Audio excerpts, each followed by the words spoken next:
Chapter 2. My present environment, work, and activities. While my environment differs in rather important respects from that of my readers, I can assure you, with ironic understatement, that it is as vivid, varied, and vital as physical existence.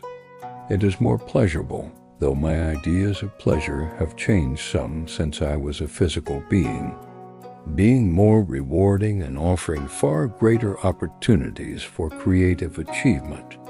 My present existence is the most challenging one that I have known, and I have known many, both physical and non-physical. There is not just one dimension in which non-physical consciousness resides, any more than there is only one country on your planet or a planet within your solar system. My environment now is not the one in which you will find yourself immediately after death. I cannot help speaking humorously, but you must die many times before you enter this plane of existence. Birth is much more of a shock than death. Sometimes when you die, you do not realize it, but birth almost always implies a sharp and sudden recognition. So there is no need to fear death. And I, who have died more times than I care to tell, write this book to tell you so.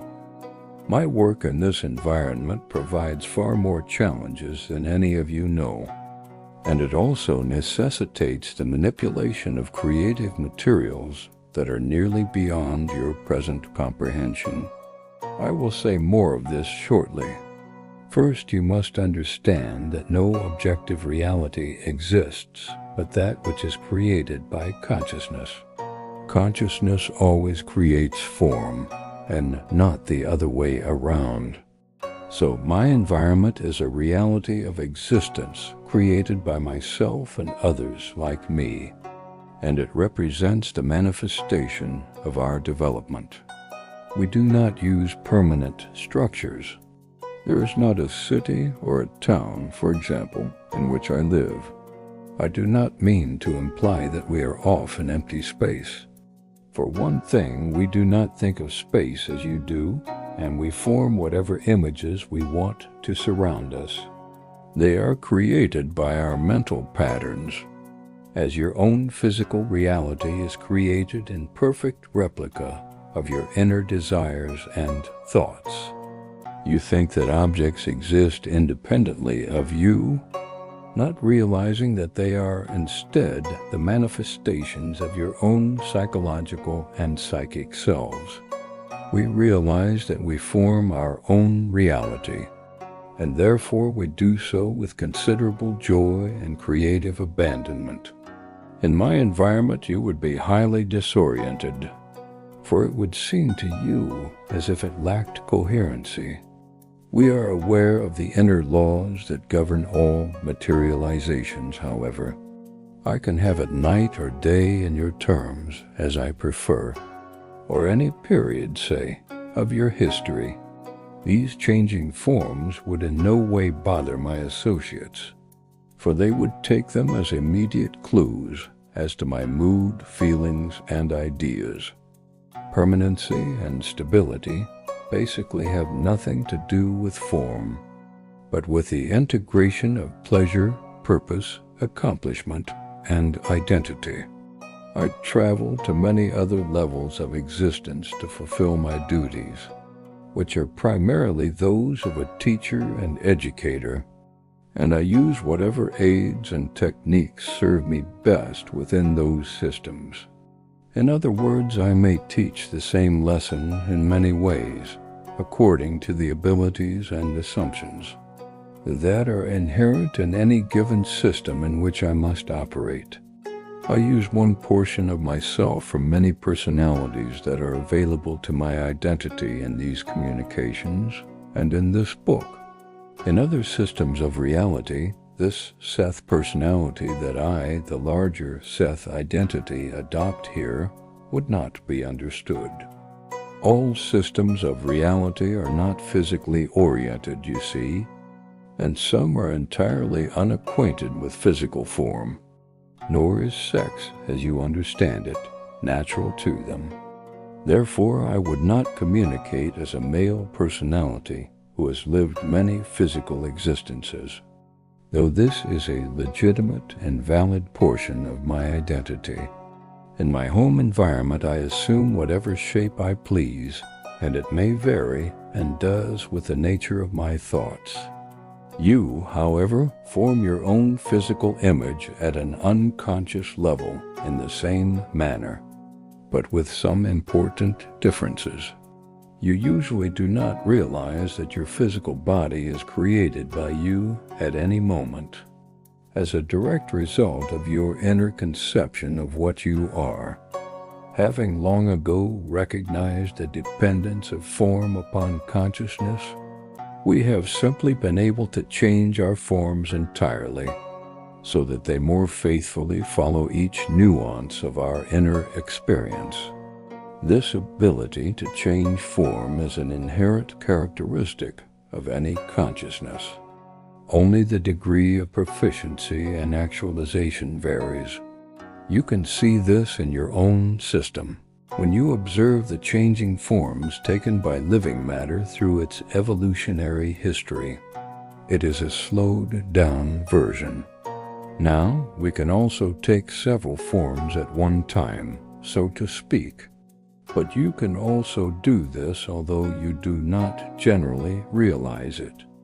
Your physical form can lie sleeping and inert upon the bed while your consciousness travels in a dream form to places quite distant.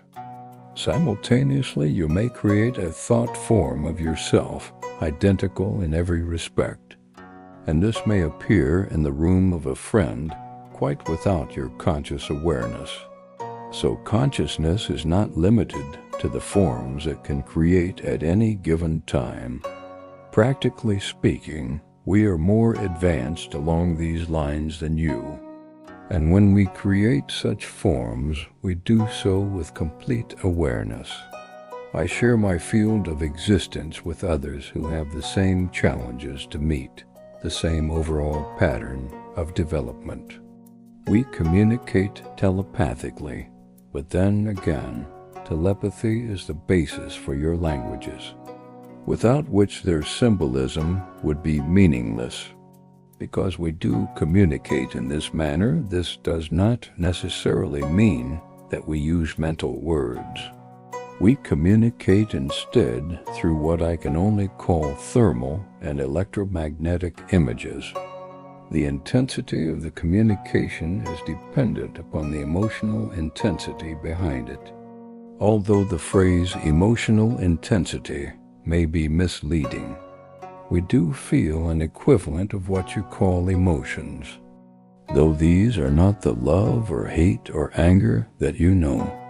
Your feelings can best be described as the three-dimensional materializations of far greater psychological events and experiences that are related to the inner senses. I will explain these inner senses to you later, at the end of this chapter. Suffice it here to say that we have strong emotional experience, although it differs in a large measure from your own. It is far less limited and far more expansive, in that we are also aware and responsive to the emotional climate as a whole. We are much freer to feel and experience because we are not so afraid of being swept away by feeling. Our identities do not feel threatened, for example, by the strong emotions of another.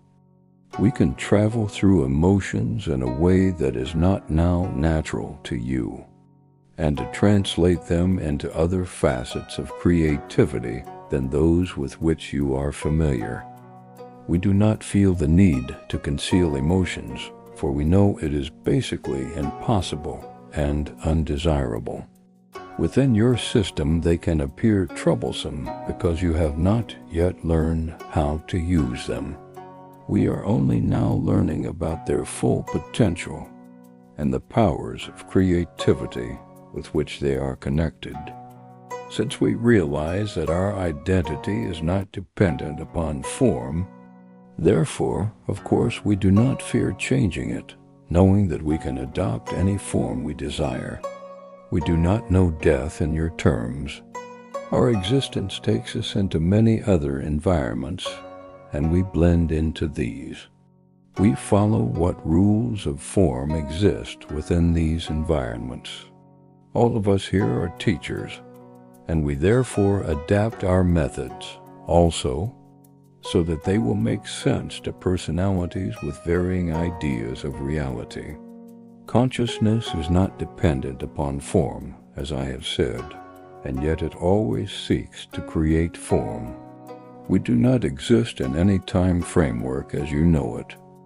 Minutes, hours, or years have lost both their meaning and their fascination.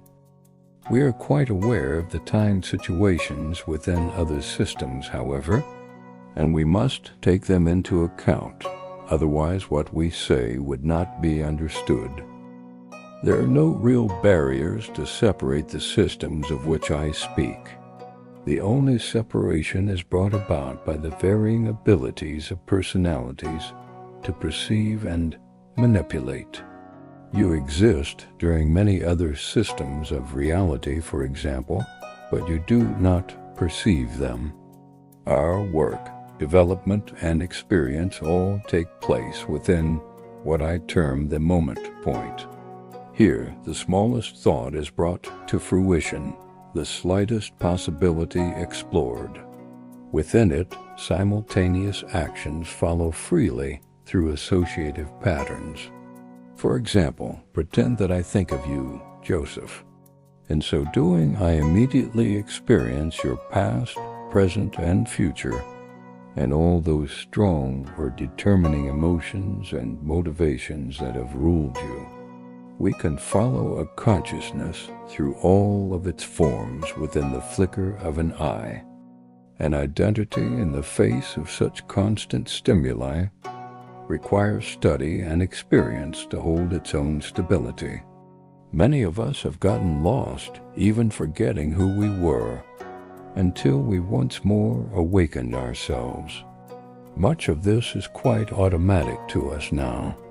In the infinite varieties of consciousness, we are still aware of a small percentage of the personality banks. For our vacations, we visit amid quite simple life forms and blend with them. To this extent, we indulge in relaxation and sleep, for we can spend a century as a tree or as an uncomplicated life form. We delight our consciousness with the enjoyment of simple existence. We may create, you see, the forest in which we grow. Usually, however, we are highly active. We can form from our own psychological entirety's other personalities. These, however, must then develop according to their own merit, and they are free to go their own way. These abilities are inherent characteristics of consciousness and personality. My environment changes constantly, but then so does your own. You rationalize away quite legitimate intuitive perception at such times. For example, if a room suddenly appears small and cramped to you, you take it for granted that this change of dimension is imaginative. The fact is that the room under such conditions will have changed quite definitely, even though the physical dimensions will still measure the same. The entire psychological impact of the room will have altered. It will attract certain events and alter your psychological structure and hormonal output. You react to the altered state of the room, though its width or length may not seem to vary. I told Joseph to underline "seem" because your instruments would show no physical alteration, since the instruments would have already altered. You are constantly changing the form, shape, and contour of your body and environment, although you do your best to ignore these constant alterations. We allow them full reign, knowing that we are motivated by an inner stability. Your own time structure misleads you into your ideas of the relative permanency of physical matter. Only by using the intuitions and in sleep and dream states can you perceive the joyfully changing nature of your own and any consciousness. One of my duties is to enlighten you on such matters. We must use concepts that are at least familiar to you. In doing so, we therefore use portions of our own personalities with whom you can, to some extent, relate. There is no end to our environment. In your terms, there would be no lack of space or time in which to operate. Now, this would put tremendous pressure on any consciousness without proper background and development. We do not have one simple, cozy universe in which to hide. We are still alert to other quite alien systems of reality that flash on the very outskirts of consciousness as we know it. There are far more various kinds of consciousness than there are physical forms, each with its own patterns of perception, dwelling within its own camouflage system. Yet all of these have inner knowledge of the reality that exists within all camouflage and that composes any reality, by whatever name it is called. Now, many of these freedoms are quite natural to you in the dream state, and you form dream environments often to exercise such potential. Later, I will have at least some remarks to make concerning the ways that you can learn to recognize your own feats, to compare them with your proficiency in daily physical life. You can learn to change your physical environment, therefore, by learning to change and manipulate your dream environment. You can also suggest specific dreams in which a desired change is seen, and under certain conditions these will then appear in your physical reality. Now, often you do this without realizing it. Whole consciousness adopts various forms. It need not always be within a form. All forms are not physical ones. Some personalities, therefore, have never been physical. They have evolved along different lines, and their psychological structures would be alien to your own. To some extent, I also travel through such environments. Consciousness must show itself, however. It cannot unbe. In some systems, it forms highly integrated mathematical and musical patterns that are stimuli for other systems. If my environment is not a permanently structured one, then as I have told you, neither is your own. Each of you telepathically communicates to and through other personalities, though with little knowledge. The senses that you use in a very real manner create the environment that you perceive. Your physical senses necessitate the perception of a three-dimensional reality. Consciousness is equipped with inner perception, however. These are inherent within all consciousness, regardless of its development. These perceptions operate quite independently from those that might be assumed when a given consciousness adopts a specialized form, such as a physical body, to operate in a particular system. Each reader, therefore, had inner senses, and to some extent uses them constantly, though he is not aware of doing so at an egotistical level. Now, we use the inner senses quite freely and consciously. If you were to do so, then you would perceive the same kind of environment in which I have my existence. You would see an uncamouflaged situation in which events and form were free and not stuck in a jelly-like mold of time. You could see, for example, your present living room not only as a conglomeration of permanent appearing furniture, but switch your focus and see the immense and constant dance of molecules and other particles that compose the various objects. You could see a phosphorescent-like glow, the aura of electromagnetic structures that compose the molecules themselves. You could, if you wish, condense your consciousness until it was small enough to travel through a single molecule. And from the molecule's own world, look out and survey the universe of the room and the gigantic galaxy of interrelated, ever-moving star-like shapes. Now, all these possibilities represent a legitimate reality. Yours is no more legitimate than any other, but it is the only one that you perceive. Using the inner senses, we become conscious creators, co-creators. But you are unconscious co-creators whether you know it or not. If our environment seems unstructured to you, it is only because you do not understand the true nature of order, which has nothing to do with permanent form, but only appears to have form from your perspective. There is no 4 o'clock in the afternoon or 9 o'clock in the evening in my environment. I am not restricted to a time sequence. We experience time in terms of intensities of experience, a psychological time with its own peaks and valleys. This is somewhat like your own feelings when time seems speeded up or slowed down, but it is vastly different in important ways. Our psychological time could be compared to the walls of a room, but in our case the walls would be constantly changing in color, size, height, depth, and width.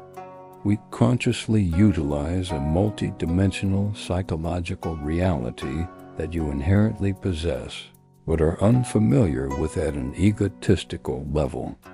It is natural, then, that our environment would have multi-dimensional qualities that the physical senses would never perceive. Now I project a portion of my reality as I dictate this book to an undifferentiated level between systems that is relatively clear of camouflage. It is an inactive area, comparatively speaking. If you were thinking in terms of physical reality, then this area could be likened to one immediately above the atmosphere of your Earth. However, I am speaking of psychological and psychic atmospheres, and this area is sufficiently distant from Rupert's physically oriented self so that the communications can be relatively understood. It is also in a way distant from my own environment, for in my own environment I would have some difficulties in relating information in physically oriented terms. You must understand that by distance I do not refer to space. Creation and perception are far more intimately connected than any of your scientists realize. It is quite true that your physical senses create the reality that they perceive. A tree is something far different to a microbe, a bird, an insect, and a man who stands beneath it. I'm not saying that the tree only appears to be different. It is different. You perceive its reality through one set of highly specialized senses. This does not mean that its reality exists in that form in any more basic way than it exists in the form perceived by the microbe, insect, or bird. You cannot perceive the quite valid reality of that tree in any context but your own.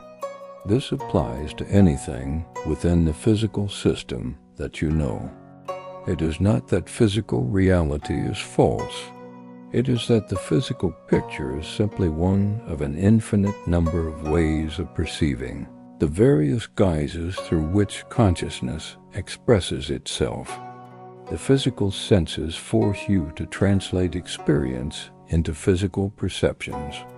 The inner senses open your range of perceptions, allow you to interpret experience in a far freer manner, and to create new forms and new channels through which you, or any consciousness, can know itself.